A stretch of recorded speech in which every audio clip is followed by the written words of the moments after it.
It talks of the definition of global citizenship, focusing on how one would attempt um, to define global citizenship as per the concept of globalization.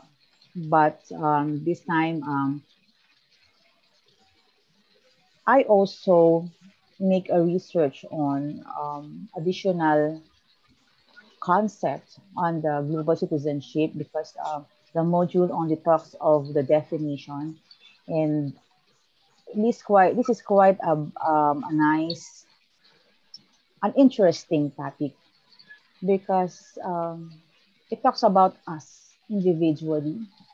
Because when we say citizen, it talks of you as an individual. Okay, so at the end of this module, you are expected to articulate a personal definition of global citizenship. So after this, make sure you will be able to define global citizenship depending on how you understood it and depending how what is your view of the global citizenship per se. So appreciate the ethical obligations of global citizenship. Okay, so I want you to open your mind and make sure that you will be able um, to address issues that you have when it comes to global citizenship. So look at yourself as a person, as a citizen, and how you would be able to shift the definition of global citizenship before and after this discussion. Okay, so what is global citizenship? But as for the definition of citizenship alone, it is actually a legal relationship between a state and a person. It gives its purpose, it gives its person rights and responsibilities. That is, you, for example, as a Filipino citizen, you have the full political rights, such as right to vote and to hold public office. Also, consequently, you have the responsibilities of, as a Filipino citizen, to be in allegiance of the Philippine Constitution, for example, your loyalty, or if you happen to be my student in readings in Philippine history, there's also a topic called the evolution of taxation. That during that during that discussion, it talks about how the government is imposing and how we should pay our taxes as a Filipino citizen. So it also goes to show that taxes are also being imposed even if you are of a different nationality. So in the US, for example, they also impose paying your taxes. So, so you are a Filipino citizen. So it talks about you per se. However, some of us are born of a different our parents are of different citizenship, for example, of a different nationality. For example, my mom is now an American citizen because they migrated in the United States of America. So it talks of she is now a different her citizenship is different from mine now. So what I'm talking about is it is really an individual category, it's individual status. So when you talk of citizenship, for example, one one commits for example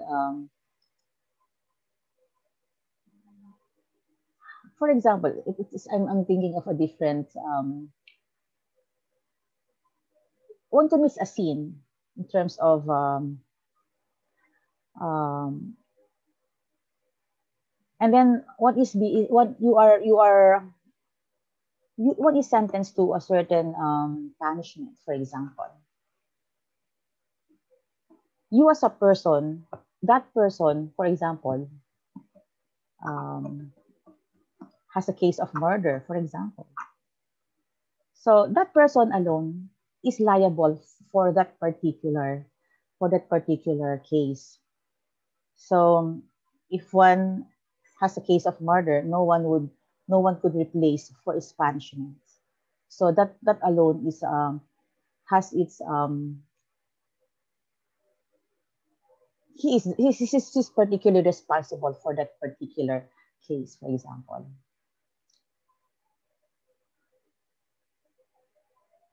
Accordingly, global citizenship can be defined as that's as per your reading materials, moral and ethical disposition that can guide the understanding of individuals or groups of local and global contexts and remind them of their relative responsibilities within various communities.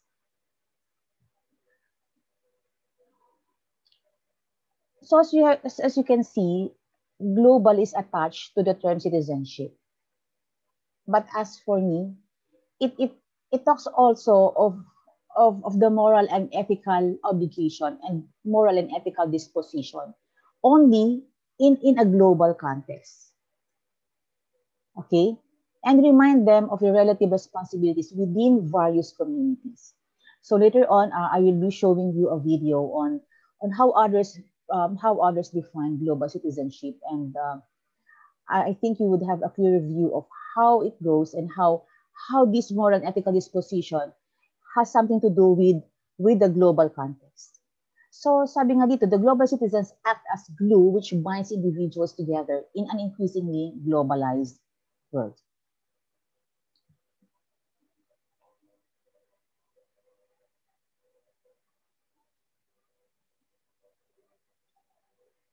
Okay, let us continue. So in the advent of globalization and multitude of technological advancements, the nations, as well as many citizens of the world, gotten closer than they did before. You see how advanced now the technology is that in 2009, di ba Facebook was launched? And when Facebook was launched, you were able to communicate randomly to your friends and relatives, even if they are not here in the Philippines. So all over the world. Di ba? Sabi nga dito, we have gotten closer than we were before. Meaning because we are connected through Facebook then. And or through email, for example. Communication has been made easier with relatively new and efficient ways of reaching even the former inaccessible parts of the world. For example, diba, there are places that we don't know. Even parang it's not being mentioned. But however, because of the advent of the technological advancements, we were able to see that there are places that places that exist that we didn't even know that it is existing. Can you think of a place that you never knew that it existed pala because of how how the technological advancements supply us with the information about that particular um, part of the world, for example.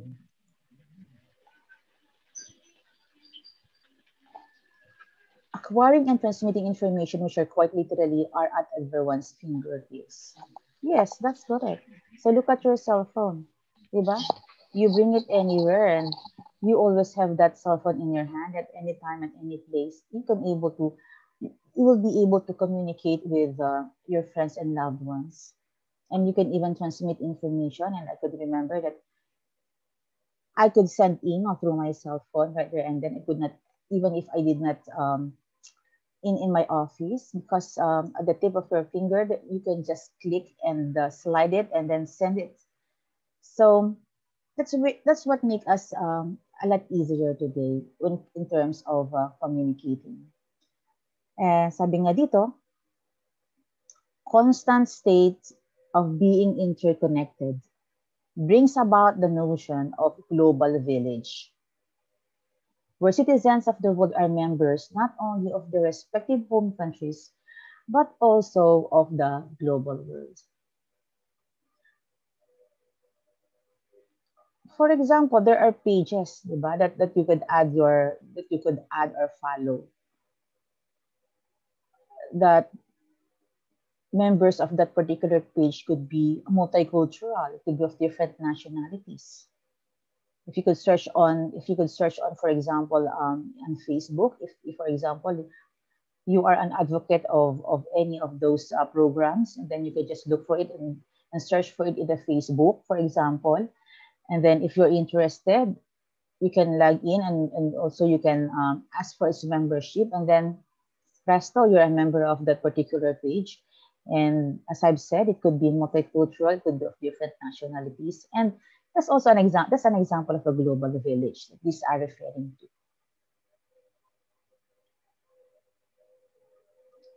So what do we expect of us being global citizens? As global citizens, individuals must be aware of the wider world. That's why after visiting places here in the Philippines, well, I encourage everyone. So let's encourage each other that when everything gets to normal, we try to visit and interested in visiting different countries.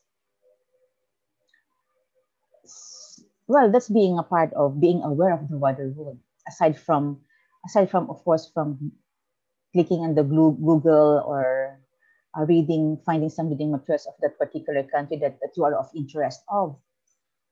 So, as I've said, as it is written here, as global citizens, individuals must be aware of the wider world.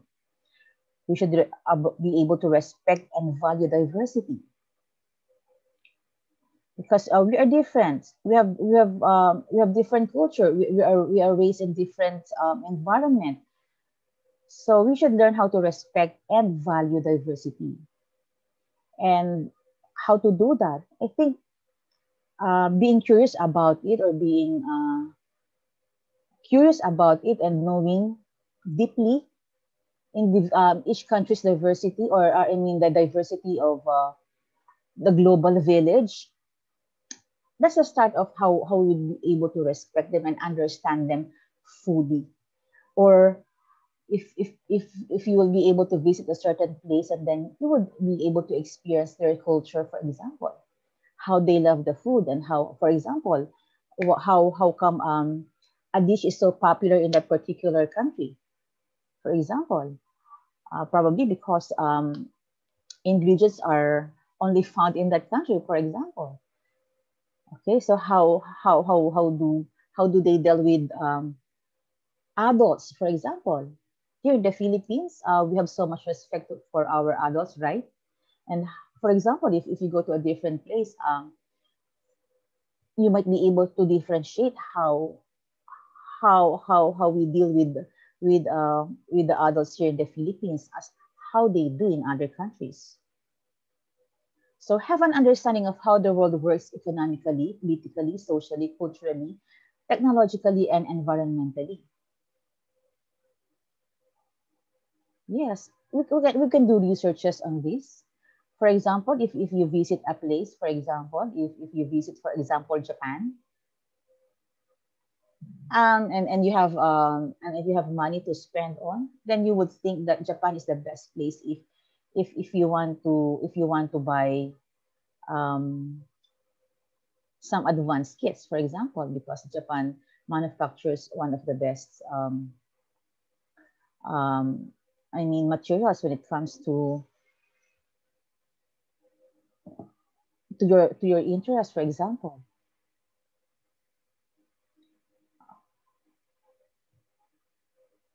And the global citizen should be aware of outrage by social injustice, for example. Participate in and contribute to the community at all levels, from local to global. Be willing to act to make the world a more equitable and sustainable place. And take responsibility for the action of others. So to sum it all, it is basically your ethical and moral obligations as a citizen as an individual, wherever you go, it says here, you must be able to participate in and contribute to the community at all levels, from local to global. And how would be able to address, and how would be able to know if we're doing the right thing? And that is by being aware of the global education. Kasi sabi dito, global education opens learners' minds to the multitude of customs, norms, and traditions, lessening one's influences. Evident interconnectedness and constant interaction of people from all over the world put individuals from different nations and cultures against one another. But this one is quite right. Evident interconnectedness and constant interaction of people from all over the world put individuals from different nations and cultures against one another.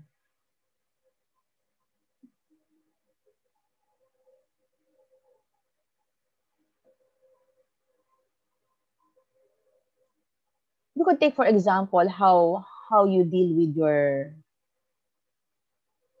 friends, for example, how you deal with your classmates, or later on, how you will be dealing with your office mates. So, by constant interaction of these people surrounding you, you would be able to understand each individual, correct? That's why that's how friendship is built, right? Is built, right? If you have constant interaction to that people, if you have a constant communication. Can you recall of a friend, for example? Of Can you recall a friend? How did you started as a friend? It could be of the same age. It could be of different age, and you would really wonder sometimes that how come I am friends with somebody who is older than me, for example, because it was started probably with a constant communication, constant interaction, and then through that you became interested on him as an individual, and you thought of that you learned a lot from him or her, that you opened your line of communication, that you opened your line of relationship, that into a different level, into from um from an acquaintance to being a friend, for example. That's also, and going and leveling it up from from your from your surrounding community. So it also talks about how we interact with people of different nationality, that would bring us together.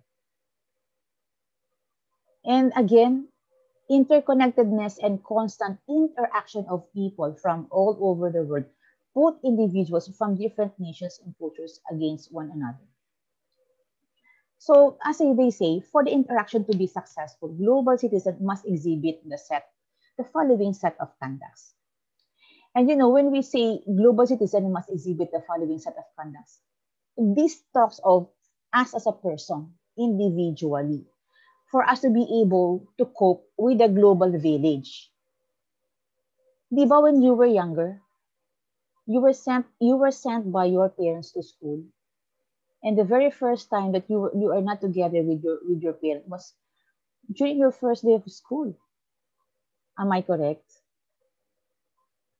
That's the start of your learning experience of being how to interact with people aside from your family, and how it levels up from your nursery to kinder to basic education friends, and to high school friends, now in college friends, for example, college classmates. And you would be able to trace back, and you would see how you grow as a person, how you were able to cope with the different persons or individual that surrounds you, and how you would be able to deal with them, and how you would be able to accept that they are different from you, that you have different interests, that you were raised from a different family, for example. and that you cannot find that in every person. You cannot find yourself in them. That's why we adjust to these people, and as we see people and as we interact with people, we would be able to understand each and individual's ethical and moral values. And that's how the start of how we respect them, and how we would be able to respect the diversity, and how we'll be able to accept each person in a community.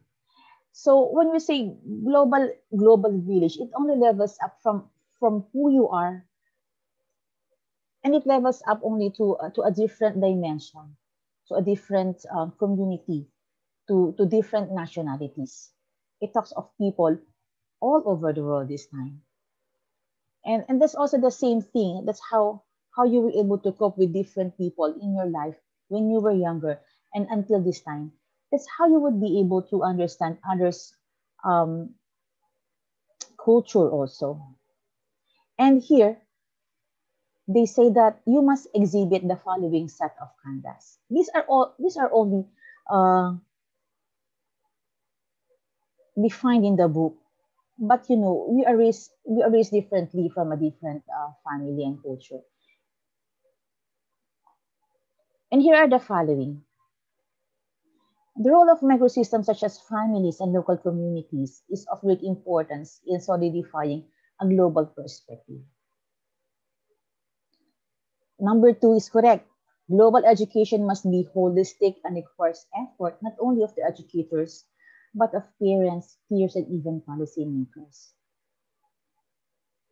Look at these 2 points, point one and point two. Who you are is started in a microsystem.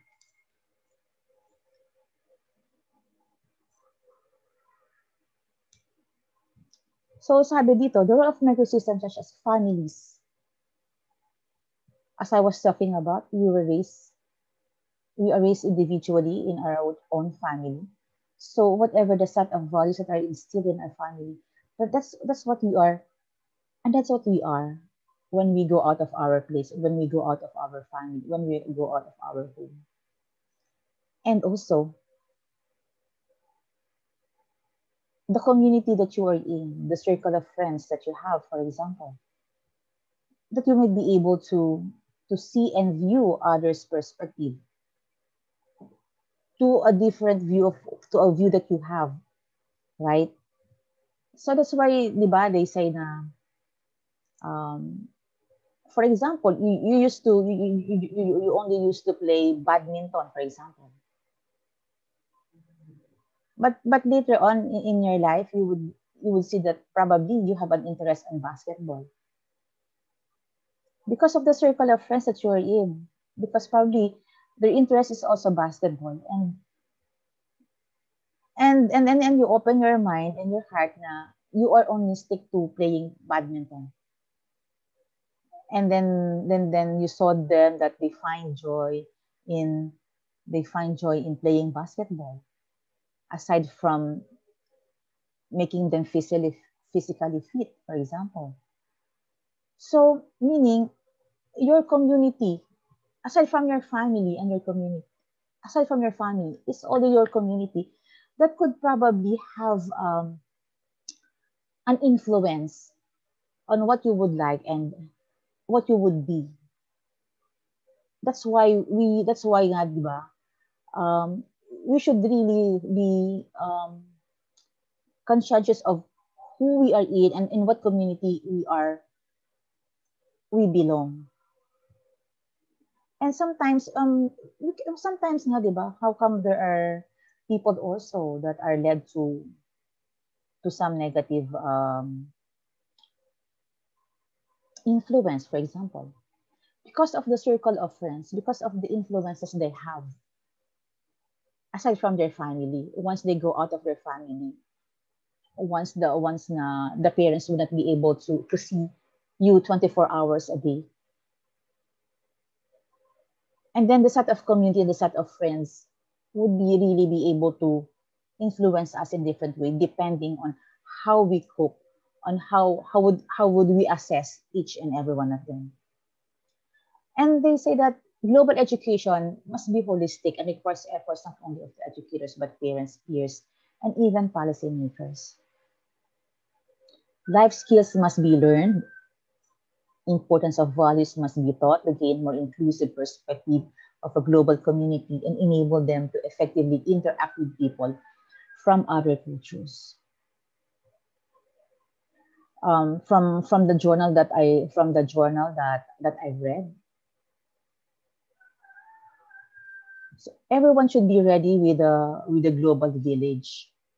Everybody should be ready with a global environment, and everybody should aim to be part of a global village because you are advancing, the world is advancing, and you know, for all you know, you could have also have an influence on other community aside from your aside from your small community that you are in. So we should think big, and we should not only be enclosed to a small community. That there are a lot of things to be learned from other people, from other places, from other sector, for example. That when you find yourself to be ready to be part of the global village, then you would have a great contribution based on what you've learned and based on what you experience from from your family, from your peers, from your community, and now going to a bigger and a higher level of community, which is the global village. So, meaning it talks about you as a person. It talks of how you being ready to be able to cope with different people, because wherever you go, we are all the same. It's just that it's just that we are raised in a different area, in a different nation, but we're all the same. Okay, so we should be ready on in facing this. We should be ready. We ready ourselves on how to be able to cope with the global village. They said that life skills must be learned, importance of values must be taught to gain more inclusive perspective of a global community and enable them to effectively interact with people from other cultures. We should not be ashamed. We should not be fearful. We should be open to interact and to deal with different nationality or for different people of different culture, because that's how we learn. And we can never be judgmental on how they act if they act differently from what you've known and from what you were raised. But we should really be curious of how and why they act differently. The bottom line is we have different culture, and the next line is we should respect their culture, and we should respect them as we would like to be respected as well. Engaging with people of different nationalities will be beneficial for the rest of the humanity in the long run, since an individual is not only confined to the pursuit of personal interest, but also conscious about the lives, desires, and needs of other individuals hailing from other cultures. Don't you think this is correct? This is being I just would like to this point. I just would like to say that this point raised here is being selfless. This is a selfless act, and I think that's one that's what we should be, right?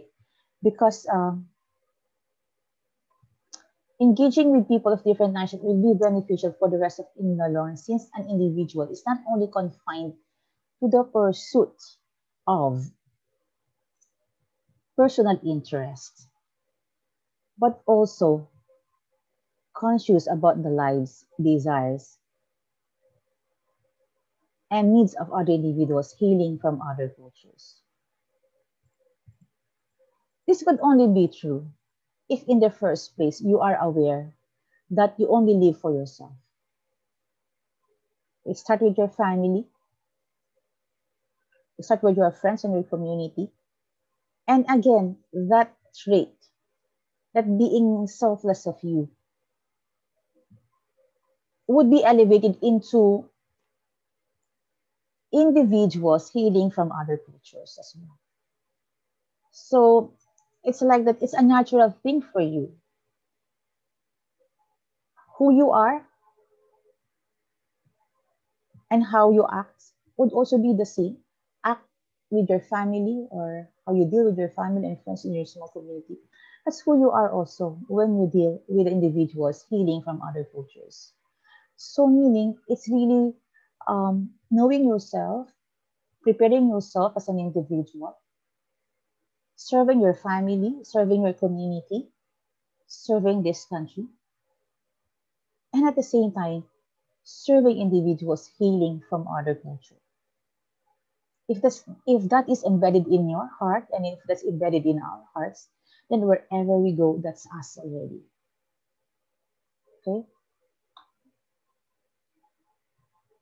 Being able to coexist with one another with a shared global perspective in mind can enable individuals to efficiently distribute and consume resources without the need for coercion.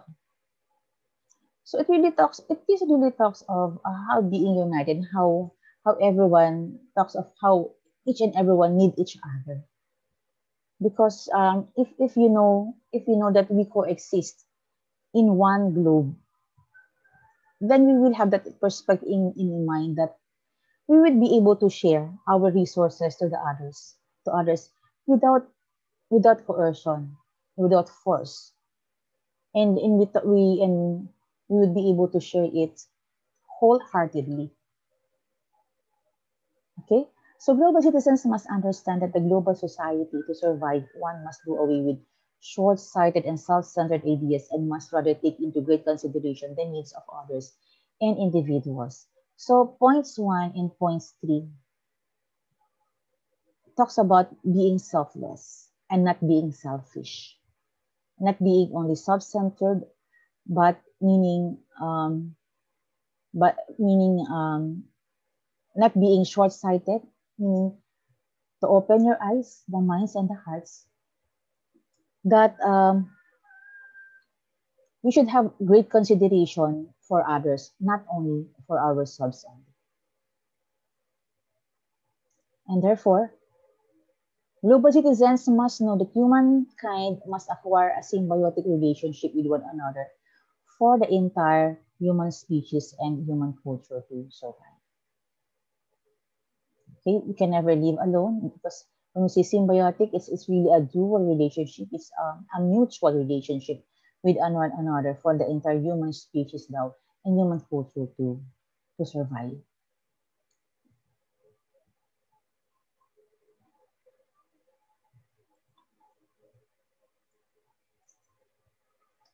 Okay, so I saw a clip here. Um,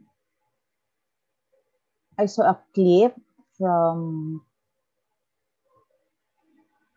from my research, and they talk of how they define global citizenship.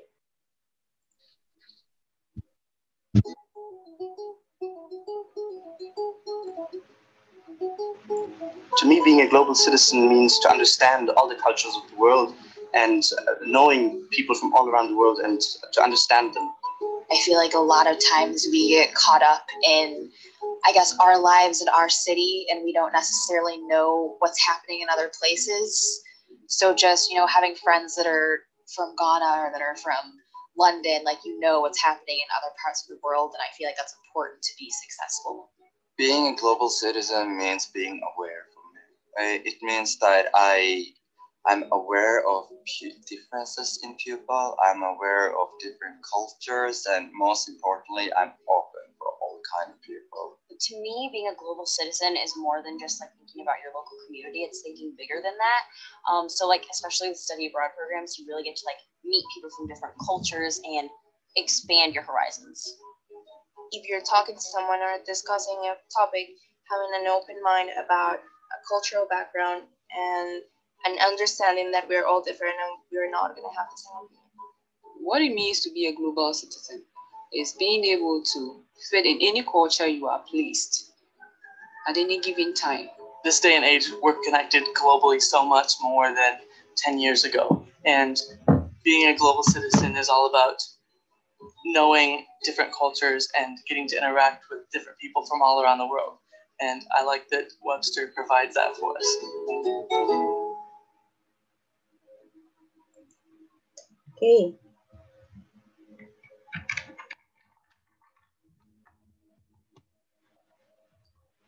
Okay, so that's their definition of global citizenship, and that's also how we discussed and how we also define global citizenship. So, as per the module, you are expected to have a personal definition of citizenship. Okay, there's another clip. What are the benefits of global citizenship?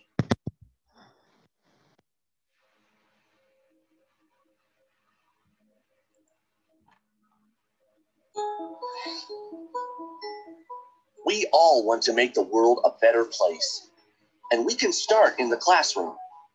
When young people receive a global education, it does more than prepare them for academic success and to thrive in a global marketplace. Global learning teaches students how to think globally and act locally to bring about positive, lasting change. It creates global citizens, active, empathetic members of society who respect other people's cultural values and identities and understand that we're all connected, responsible for the welfare of each other and the world around us. Global citizenship can form a framework for learning. Students who engage in global learning develop a combination of attitudes, skills, and knowledge that demonstrate 10 core competencies, which the United Nations lists as essential to the success of global citizens. Educators use these competencies alongside the UN 17 Sustainable Development Goals as teaching tools to develop the global citizens of today and the global leaders of tomorrow. Global citizens have a broader understanding of events shaping the world. They form well-rounded opinions based on a wide breadth of knowledge.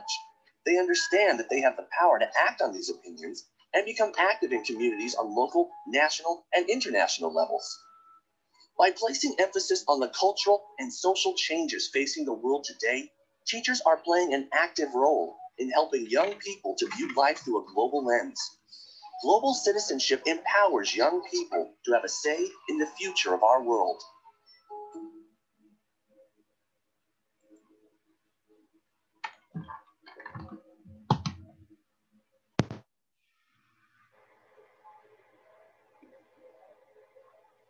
Okay, I think that's it. That's for today. So I hope you were able to have your own definition of global citizenship after this lecture.